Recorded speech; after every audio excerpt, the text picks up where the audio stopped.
Welcome to Lesson 5, Placing Overlays.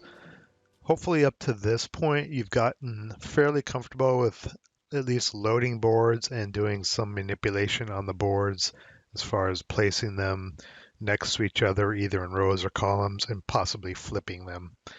The previous lesson I showed you how to crop your boards to fit this scenario that you're playing.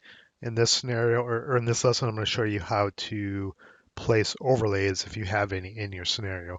And we're going to continue on using the scenario, the Eastern Gate, to show those examples. But before we do that, we need to do a little VASSL bookkeeping. Before you can do anything with overlays, you need to go download said overlays. So go to vassal.info, go to the downloads section, tab over on the upper right, go to overlays. And I showed you this in lesson 2 or 3, I can't remember how to get here, but I'm showing you again. The standard overlays for most multi-man publishing / Avalon Hill modules is under the standard overlays zip file. And then there are some third-party ones down below. The installation process is the same. For now, just grab the standard overlays and save them wherever you save a zip file. And then when you unzip them wherever you're saving your VASSL info, your save games, your scenario setups, and your boards. Go to that directory, open up the boards directory, and create a directory called overlays under the boards directory, and then unzip the overlays you just downloaded and any future overlays into this overlays directory under the boards directory. If you don't put them here, VASSL won't be able to find the overlay when you tell it to put it on a board because it's going to default to wherever your board directory is / overlays. So that's a little bookkeeping that needs to be done up front before we can do follow on with this example. So if you haven't done that yet, just pause the video here. If you're following along, go do that. Once you've created this structure with overlays in their own directory under boards, you can resume the video. So let's fire up VASSL. Let me get this out of the way. Fire up VASSL. And let's load the scenario that we started with in lesson 3, the Eastern Gate. So go to load save game. Hopefully it will return you to the same directory where you saved it last time. If not, just navigate there and open it and hit finish. And it'll load up our cropped boards from lesson 4, all ready and corresponding to the layout of the scenario itself. So next, there are 3 overlays on this board, G2, G5, and overlay 2. If you're not sure per a scenario what these overlays represent, I recommend going to the Texas ASL site, which has a lot of good download material. It's just texas-asl.com. Then go to the download section, and you can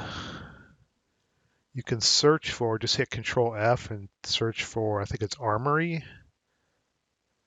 Yeah, this one right here, ASL Armory Complete, PDF format. It's updated earlier this year.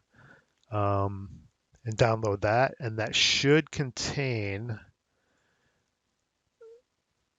let me open up the PDF. It should contain all the overlays. It's got, let's see, what page am I on? Let me remember this. I'm on page 4. Oh, I just have just the overlays.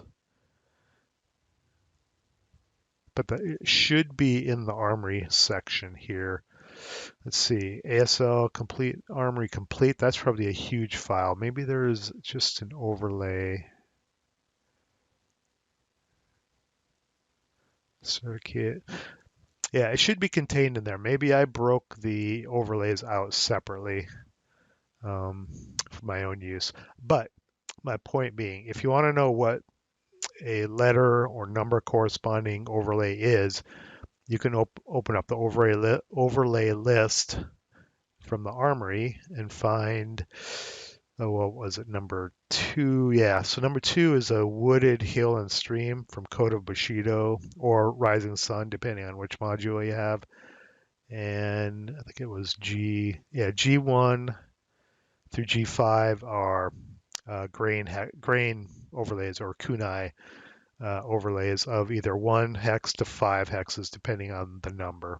So for this scenario, we've got a 2 hex grain and a 5 hex grain, and this hill stream overlay, which I recall is nearly half of the board. It's a very large overlay.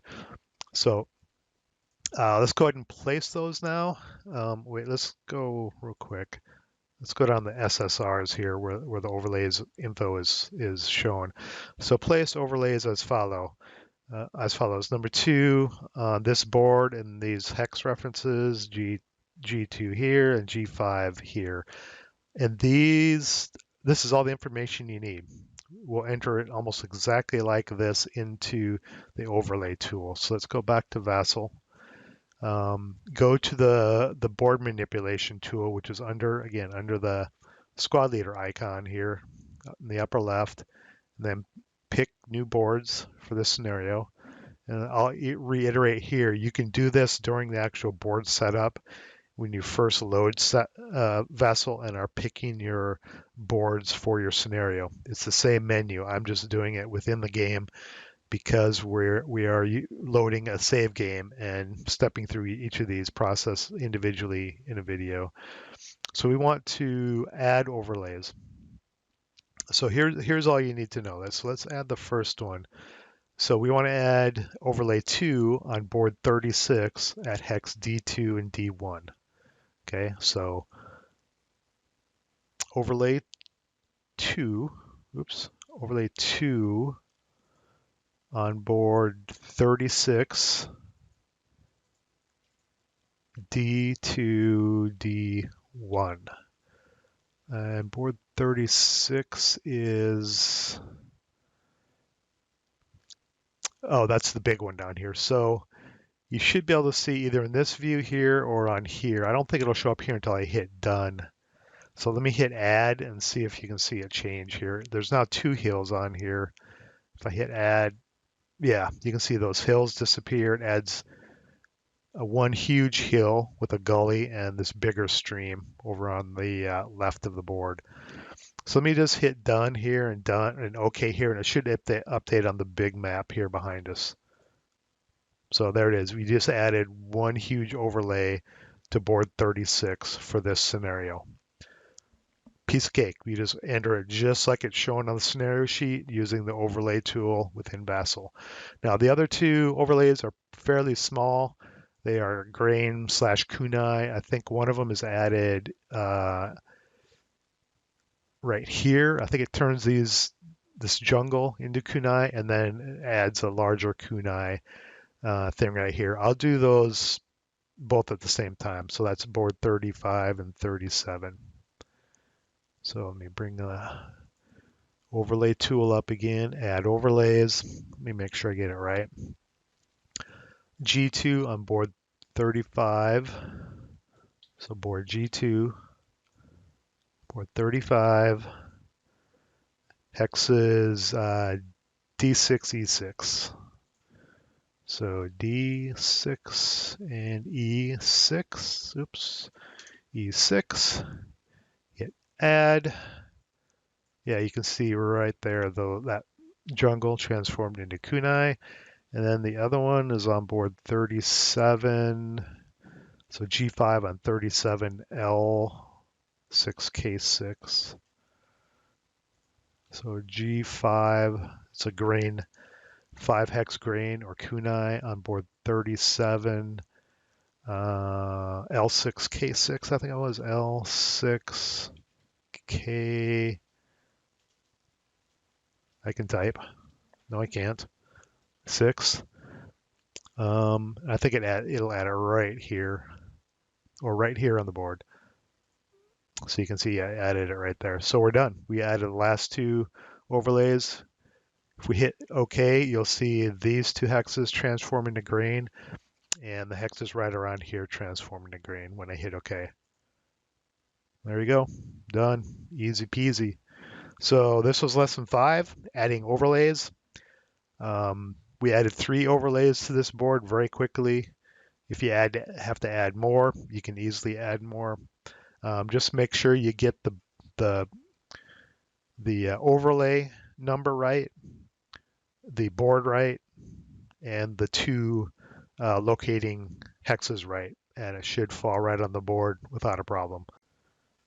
And real quick, before we end this, let's make sure we save this setup. So just go File, Save Game As, pick the name that you've been using, and save that because we're going to be using this in the ongoing lessons as well. In the next lesson, we will transform all of this terrain. And this is the main reason why I picked this scenario, because there's different transformations we can do between trimming boards, adding overlays, and transforming the terrain. We're going to transform this to PTO terrain, which means dense jungle, which is inherent terrain.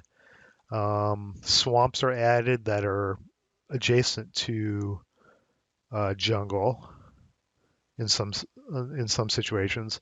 All of these orchards are converted into palm trees. The graphics are actually changed, and all roads become paths. So all these roads through normal terrain or palm tree terrain will just go away, and all the roads that are going through the woods here will be transformed into paths. They'll look more like this. So we'll do that in episode 6. I'm losing track of the numbers now. And then after that, we'll actually start to jump into the game, and we'll start to build orders of battle and setting up the board to getting ready to actually play this scenario, Eastern Gate, or any scenario you choose to set up in the future. So until then, do not use intensive fire until you're desperate. Don't ask me how I know.